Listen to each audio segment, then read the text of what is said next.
जय शिवराय मित्रांनो, शौर्यगाथा या चॅनलवर आपण छत्रपती संभाजी महाराजांच्या जीवनचरित्रावर आधारित छावा कादंबरीचे वाचन करत आहोत।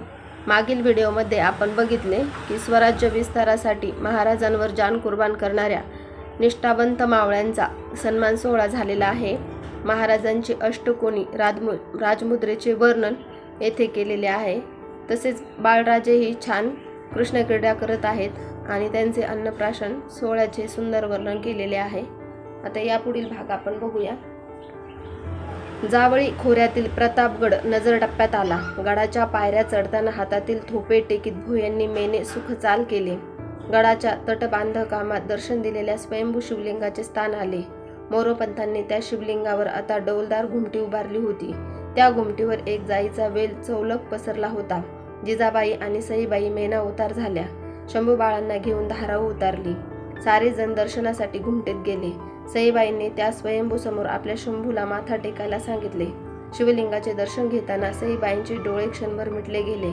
शब्द नसलेल्या ज्या भाषेत हिंदू कुलश्री देवमूर्तीशी बोलते त्या भाषेत त्या बोलल्या, आमच्या स्वारींना उदंड यश द्या, आमच्या बाळांना जपा।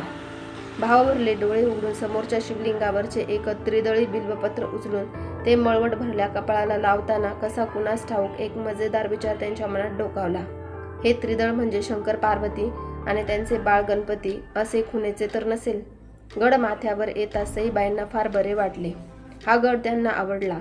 चौतर्फा निळासर हिरवागार मुलूख आणि त्याला बिलगलेले पिवळे ऊन डोळासुख देणारे होते।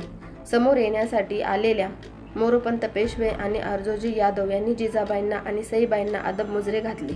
प्रतापगडावर येणाऱ्या सईबाई ह्या भोसले कुलाच्या पहिल्याच लेकुरवाळ्या राजश्री होत्या।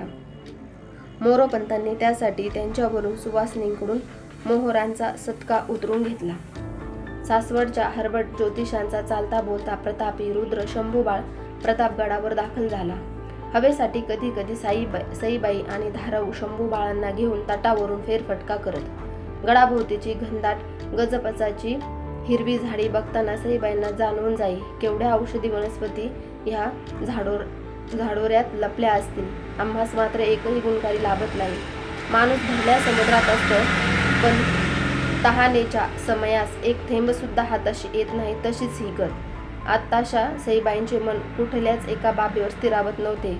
गडमाथ्यावरच्या आभाळात तरंगणाऱ्या पोकळीने कारण नसताना दिशा बदलून फिरकी घ्यावी तशी त्यांच्या मनाची गत झाली होती। जवळजवळ येणारे काहीतरी ते सुचवू पाहत होते।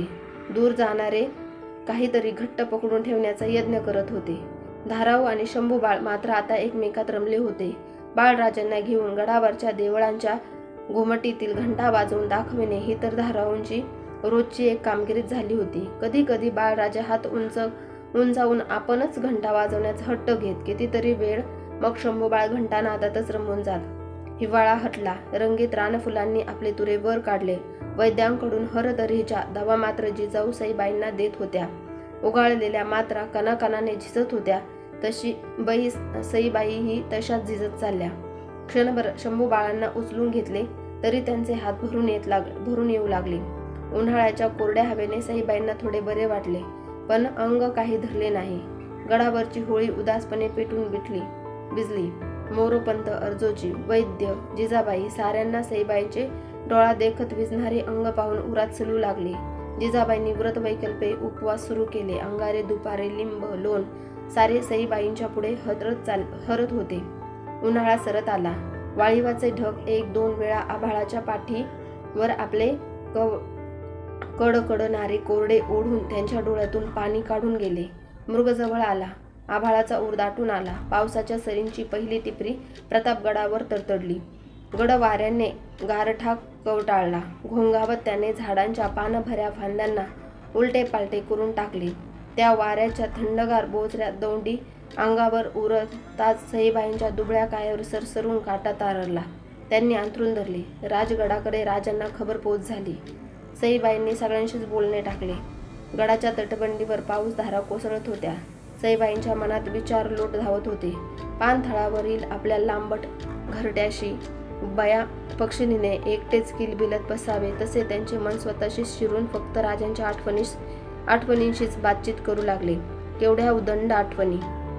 मोहरून टाकणाऱ्या, शरमायला लावणाऱ्या, अभिमानाने ऊर भरून काढणाऱ्या, हुरहुर लावून हैराण करणाऱ्या, धावणीच्या घोड्याने पाठीवरचा स्वार दूर न्यावा तशा दूर दूर नेणाऱ्या, तटबंदीवरून डोकावताना गरगरावे तशा भोवंडायला लावणाऱ्या, दह्याच्या कवड्यांसारख्या मधुर गोड, चिराखत दानातल्या ज्योतीसारख्या सतेज सुंदर, दारुणी महलातल्या तख्तपोशीसारख्या निसूर निब्बर, घरभरणीच्या लवंडलेल्या मापासारख्या ओसंडत्या उभार, हिंद कळणाऱ्या मोती लगासारख्या अस्थिर चंचल, भवानीच्या भंडाऱ्यासारख्या उदांत मंगल आठवणीच आठवणी.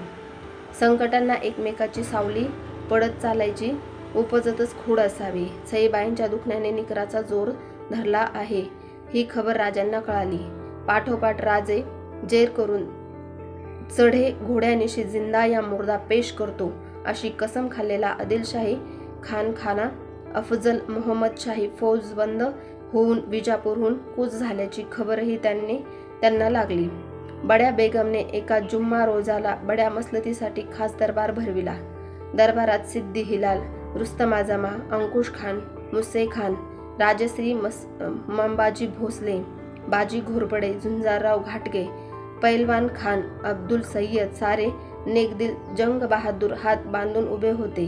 बेगमची आग पाखड झाली. गर्दना टाकून शर्मिंदे होऊन ते ऐकत होते. कोणीही तगडा दिल रुस्तुम बेगमला तसल्ली द्यायला पुढे सरसावत नव्हता. तिचा शाही गुस्सा शब्दांना जाळून टाकीत उफाळला आणि चिडून ती गरजली. क्या इस दरबार में उस गद्दारे दख्खन से लोहा लेने वाला कोई मर्द बाकी नहीं रहा?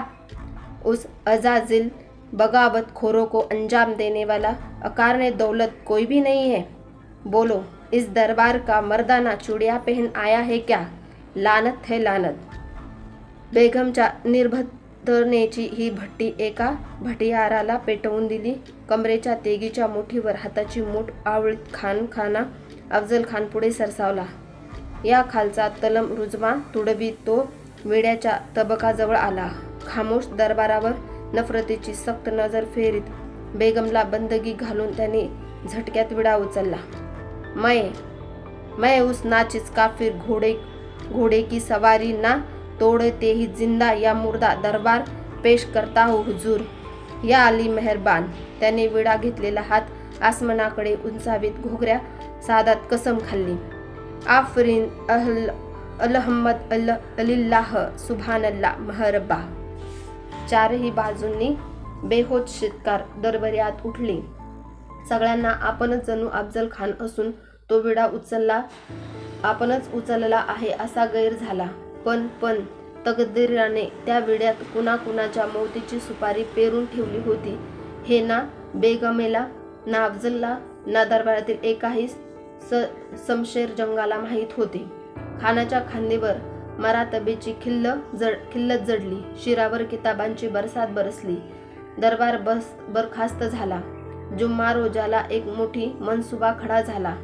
खुशीत दरबारी बाहेर पडले. त्यांना माहीत नव्हते या जुम्म्याच्या पाठीमागे एक दख्खनी शनी लागला आहे आणि त्याचे नाव सिवा आहे.